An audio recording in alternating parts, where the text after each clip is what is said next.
Scotland is doing something really beautiful. The amount of effort and the funding and everything that's been put into it, you don't see that anywhere else in the world. In this country, we have been able to develop artists to a really high standard, and there has been an understanding of the support that that requires and the investment, and things like how the political perspective towards disability has shifted that as well. 2003, we had an international conference about arts and disability in Scotland. That was a real catalyst. So many of our funded organisations attended that and were challenged to go back and to start thinking about how their organisations could be much more inclusive and address the issues that disabled artists might face.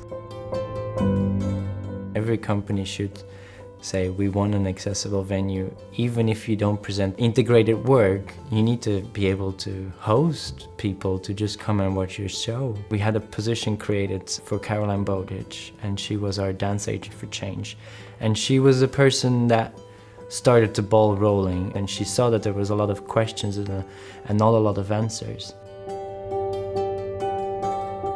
She went in there and she challenged the company, challenged the aesthetic, challenged the education programme, helped develop the audiences for this work. She was absolutely instrumental there and affected then the building and the access and their way of working.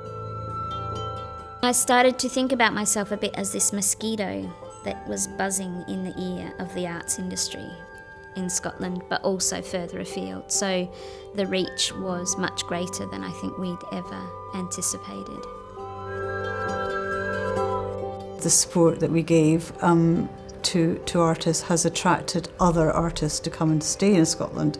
So we now have a little gang of very successful international disabled artists in Scotland because the support is here, the infrastructure is here.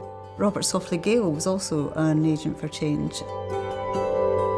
I want to make this work as accessible as possible, but I want to do that in a way that makes the work better for everyone, and that's quite a crucial starting point. What I've seen happen in Scotland in terms of it being a creative hub is it's become a really attractive place to be a successful disabled artist. The Scottish Government were very supportive from 2003 onwards. There's been many pieces of legislation relating to equalities and to disability in particular. And all these pieces of legislation were brought together into one act in 2010 called the Equality Act. There was over 116 pieces of legislation brought together into one comprehensive act. The fact that we are a small country, there is the possibility for much more personal relationships with funders, with producers, and have those bodies be aware of your work, because it's not like London where there's 400 shows going on in one night, and so it's allowed individuals to flourish here. So it's taken a very different path. It feels less apologetic. It's just this thing of, we're going to make this work and we're going to put it out there, and actually if it's good enough, it will be taken up.